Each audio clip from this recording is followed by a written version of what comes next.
আসসালামু আলাইকুম। সপ্তম শ্রেণীর সুপ্রিয় শিক্ষার্থীবৃন্দরা, আশা করি তোমরা সবাই ভালো আছো।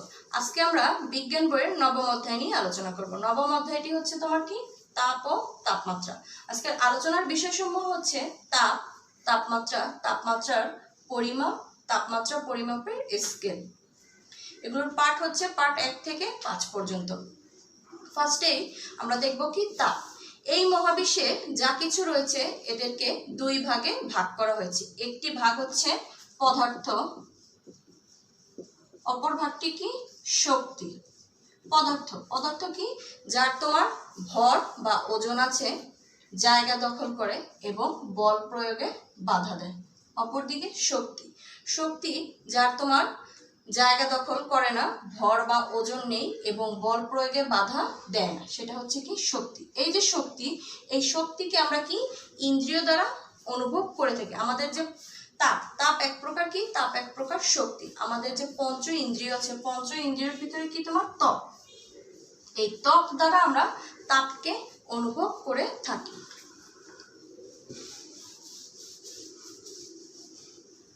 যেমন দেখো তোমার দুইটি গ্লাস,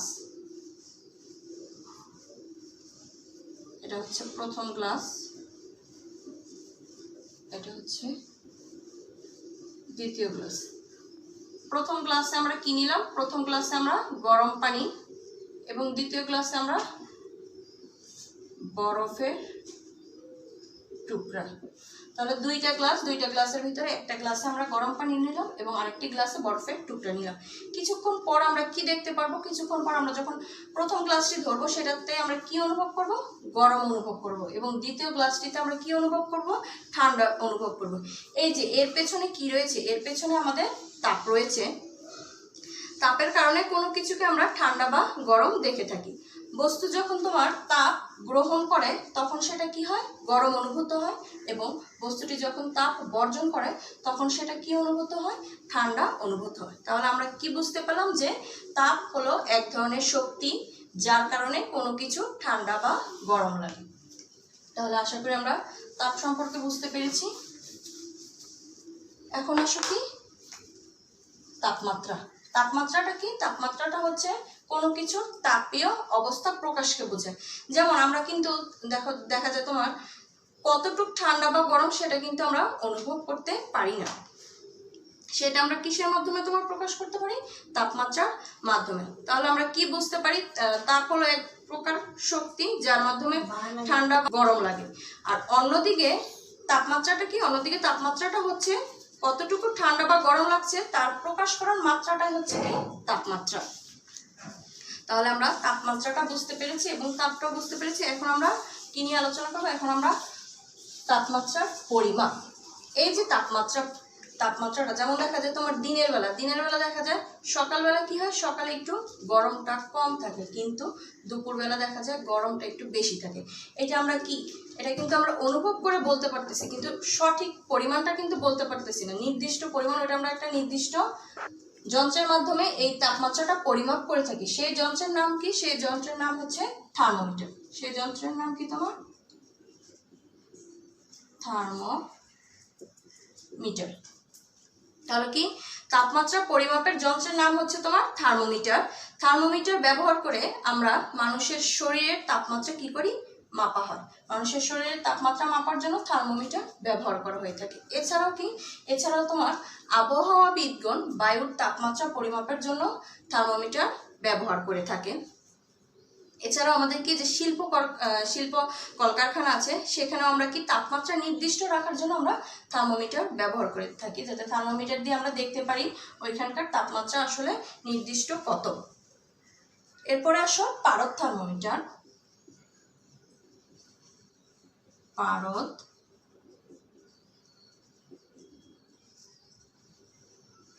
থার্মোমিটার, পারদ থার্মোমিটারটা কি, পারদ থার্মোমিটারটা হচ্ছে যে থার্মোমিটারে পারদ ব্যবহার করে তাপমাত্রা মাপা হয় তাই হচ্ছে কি পারদ থার্মোমিটার। সংজ্ঞাটা কি, যে থার্মোমিটারে পারদ ব্যবহার করে তাপমাত্রা মাপা হয় সেটাই হচ্ছে পারদ থার্মোমিটার। এই পারদ থার্মোমিটার দিয়েই আমরা আমাদের কি শরীরের তাপমাত্রা মেপে থাকি। আমাদের যখন তোমার জ্বর হয় তখন আমরা কি পারদ থার্মোমিটারের মাধ্যমে আমাদের শরীরে তাপমাত্রা নির্ণয় করে থাকি। এখন আমরা আলোচনা করব কি তাপমাত্রা পরিমাপের স্কেল। তাপমাত্রা পরিমাপের স্কেলটা কি? কোনো কিছু পরিমাপের জন্য একটি নির্দিষ্ট আদর্শ মান ঠিক করে নেওয়া হয়, তাহলে কি হয় তোমার এক্ষেত্রে দুটি নির্দিষ্ট তাপমাত্রা ব্যবধানের একটি অংশকে আদর্শ করে ধরে নেওয়া হয়। কি বলেছি? এক্ষেত্রে দুটি নির্দিষ্ট তাপমাত্রা ব্যবধানের একটি অংশকে আদর্শ করে ধরে নেওয়া হয়। এই দুটি নির্দিষ্ট তাপমাত্রাকে কি বলা হয়? এই দুটি নির্দিষ্ট তাপমাত্রাকে স্থিরাঙ্ক বলা হয়। একটি হচ্ছে কি, একটি হচ্ছে নিম্ন স্থিরাঙ্ক, আর একটি হচ্ছে ঊর্ধ্ব স্থিরাঙ্ক। এখন নিম্ন স্থিরাঙ্ক কাকে বলা হয়? নিম্ন স্থিরাঙ্কটা কি হচ্ছে? নিম্ন স্থিরাঙ্কটা হচ্ছে স্বাভাবিক চাপে যে তাপমাত্রায় তোমার কি হয়, স্বাভাবিক চাপে যে তাপমাত্রায় বিশুদ্ধ বরফ গলে পানিতে পরিণত হয় সেই তাপমাত্রাকে নিম্ন স্থিরাঙ্ক বলা হয়। কি বলেছি আমি? স্বাভাবিক চাপে যে তাপমাত্রায় বিশুদ্ধ বরফ গলে কিসে পরিণত হবে? পানিতে পরিণত হবে, সেটাই হচ্ছে কি নিম্ন স্থিরাঙ্ক। তাহলে আসো ঊর্ধ্ব স্থিরাঙ্ক কি হবে? ঊর্ধ্ব স্থিরাঙ্কের সংজ্ঞাটা হচ্ছে স্বাভাবিক চাপে যে তাপমাত্রায় বিশুদ্ধ পানি বাষ্পে পরিণত হয় সেই তাপমাত্রাটাই হচ্ছে কি ঊর্ধ্ব স্থিরাঙ্ক। স্বাভাবিক চাপে যে তাপমাত্রায় বিশুদ্ধ পানি ফুটে কিসে পরিণত হবে? পানি ফুটে বাষ্পে পরিণত হবে সেই তাপমাত্রাকে ঊর্ধ্ব স্থিরাঙ্ক বলা হয়। এখন দেখো এই ঊর্ধ্ব ও নিম্ন স্থিরাঙ্কের মধ্যবর্তী ব্যবধানকে বিভিন্ন সংখ্যক সমান অংশে ভাগ করা হয়ে থাকে। নিম্ন আর হচ্ছে ঊর্ধ্ব স্থিরাঙ্কের যে ব্যবধান, এটাকে তোমার বিভিন্ন সংখ্যক সমান অংশে ভাগ করা হয়ে থাকে। এই ব্যবধানকে কয়টি সমান অংশে ভাগ করা হলে তার ভিত্তিতে বিভিন্ন স্কেল পাওয়া যায়। তাপমাত্রা পরিমাপের তোমার দুইটি স্কেল, একটি হচ্ছে কি তাপমাত্রা পরিমাপের প্রচলিত দুইটি স্কেলের মধ্যে একটি হচ্ছে সেলসিয়াস স্কেল আর একটি হচ্ছে কি ফারেনহাইট স্কেল। তাহলে ফার্স্ট আসো সেলসিয়াস স্কেলটা কি? সেলসিয়াস স্কেলের তোমার কি নিম্ন স্থিরাঙ্ক কত? সেলসিয়াস স্কেলের নিম্ন স্থিরাঙ্ক হচ্ছে 0 ডিগ্রি সেলসিয়াস থেকে তোমার কত 100 ডিগ্রি সেলসিয়াস। এটা হচ্ছে সেলসিয়াস স্কেলের নিম্ন স্থিরাঙ্ক 0 ডিগ্রি এবং ঊর্ধ্ব স্থিরাঙ্ক হচ্ছে 100 ডিগ্রি সেলসিয়াস। এই মধ্যবর্তী ব্যবধানকে সমান কত ভাগে ভাগ করা হচ্ছে? মধ্যবর্তী ব্যবধানকে সমান 100 ভাগে ভাগ করা হয়। প্রত্যেক ভাগকে কি বলা হয়? প্রত্যেক ভাগকে তোমার 1 ডিগ্রি সেলসিয়াস বলা হয়ে থাকে সেলসিয়াস স্কেলের ক্ষেত্রে। বিজ্ঞানী সেলসিয়াস এই স্কেল উদ্ভাবন করে বলে তার নাম অনুসারে এর নামকরণ করা হয়েছে কি সেলসিয়াস স্কেল। এখন আসো কি ফারেনহাইট স্কেল। ফারেনহাইট স্কেলটা কি? ফারেনহাইট স্কেলের তোমার নিম্ন স্থিরাঙ্ক কত? 32। ফারেনহাইট স্কেলের নিম্ন স্থিরাঙ্ক হচ্ছে তোমার 32 ডিগ্রি থেকে কত ডিগ্রি? 32 ডিগ্রি থেকে তোমার 32 ডিগ্রি থেকে তোমার 212 ডিগ্রি পর্যন্ত। ফারেনহাইট স্কেলের নিম্ন স্থিরাঙ্ক হচ্ছে 32 ডিগ্রি এবং ঊর্ধ্ব স্থিরাঙ্ক হচ্ছে কত? 212 ডিগ্রি। মধ্যবর্তী ব্যবধানকে এদের মধ্যবর্তী ব্যবধানকে তোমার কত ভাগে ভাগ করা হয়েছে? 180 ভাগে ভাগ করা হয়েছে। প্রত্যেক ভাগকে কি বলা হয়? প্রত্যেক ভাগকে 1 ডিগ্রি ফারেনহাইট বলা হয়ে থাকে। এদের প্রত্যেকটা ভাগকে 1 ডিগ্রি ফারেনহাইট বলা হয়ে থাকে। আর সেলসিয়াসের প্রত্যেক ভাগকে তোমার 1 ডিগ্রি সেলসিয়াস, ফারেনহাইটের প্রত্যেক ভাগকে 1 ডিগ্রি ফারেনহাইট বলা হয়ে থাকে। সেলসিয়াস ও ফারেনহাইট স্কেলের সম্পর্ক আসো একটু দেখি।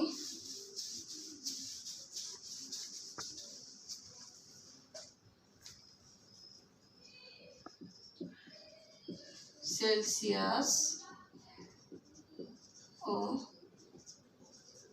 Fahrenheit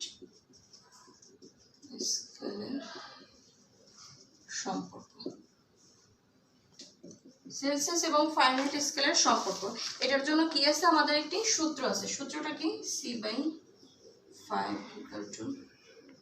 F - 32/9। এখানে সিটা কি? এখানে সিটা হচ্ছে তোমার সেলসিয়াস স্কেল, এফটা হচ্ছে ফারেনহাইট স্কেলের মান। এই দুইটার ভিতর থেকে যে কোনো একটার মান যদি আমাদের জানা থাকে তাহলে আমরা অপরটির মান বের করতে পারি। সূত্রটা আশা করি তোমরা একটু মুখস্থ রাখবে। আজকে আমাদের আলোচনার যে বিষয়সমূহগুলো ছিল তাপমাত্রা পরিমাপের স্কেলের ভিতরে ছিল আমাদের কি ফারেনহাইট স্কেল, সেলসিয়াস স্কেল। আশা করি এগুলো তোমরা বুঝতে পেরেছো। আগামী ক্লাসে আমরা সেলসিয়াস স্কেল ও ফারেনহাইট স্কেল সম্পর্কের এই যে সূত্রটি প্রয়োগ করে একটি ছোট একটি অঙ্ক সমাধান করব। এবং অন্যান্য আমাদের যে পাঠগুলো আছে সেই পাঠ নিয়ে আমরা আলোচনা করব। ধন্যবাদ সবাইকে।